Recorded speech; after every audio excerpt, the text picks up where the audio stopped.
పల్నాడు జిల్లా చిలకలూరిపేట పట్టణంలోని మున్సిపాలిటీ కార్యాలయం రోడ్డు ఫైర్ స్టేషన్ ఎదురుగా ఉన్న శ్రీ గురు దత్తాత్రేయ దేవస్థానం నందు శ్రీ గురు దత్తాత్రేయ జయంతి సందర్భంగా ఆలయంలో ఉదయం నుంచి స్వామివారికి ప్రత్యేక అభిషేకాలు, పూజలు మరియు దత్తాత్రేయ హోమము, పూర్ణాహుతి కార్యక్రమాలను ఘనంగా నిర్వహించారు.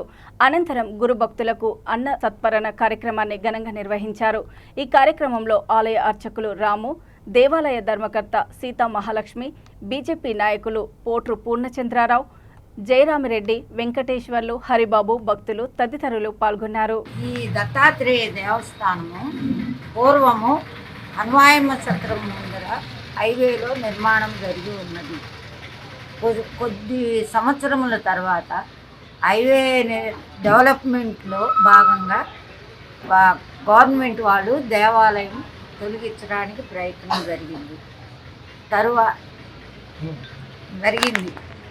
తరువాత ఈ దేవాలయమును ఇక్కడ కొంతమంది దాతల సహకారంతో నిర్మించాము.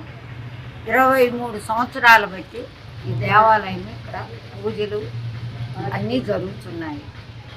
కావున దేవాలయ డెవలప్మెంట్ కోసం చిలకలూరిపేట పుర ప్రజలు అందరినీ మేము అర్థించేదేమనగా, మాకు ఈ దేవాలయ డెవలప్మెంట్కు ప్రతి ఇంటి నుంచి నూతనంగా దేవాలయము కొంచెము పెద్దదిగా నిర్మాణం చేయదలిచాము. అందుకని పుర ప్రజల సహాయ సహకారములు మాకు అవసరం.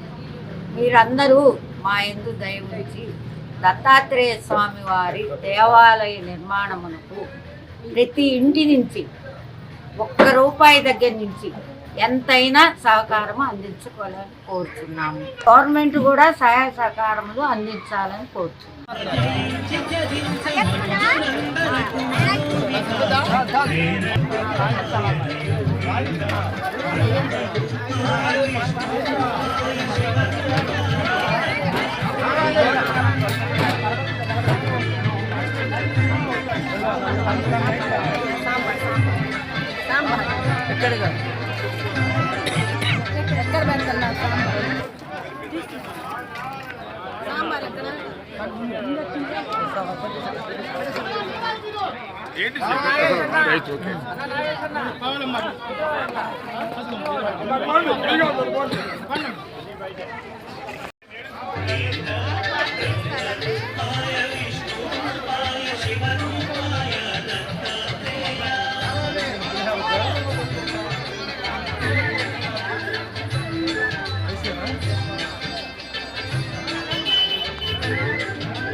జనించి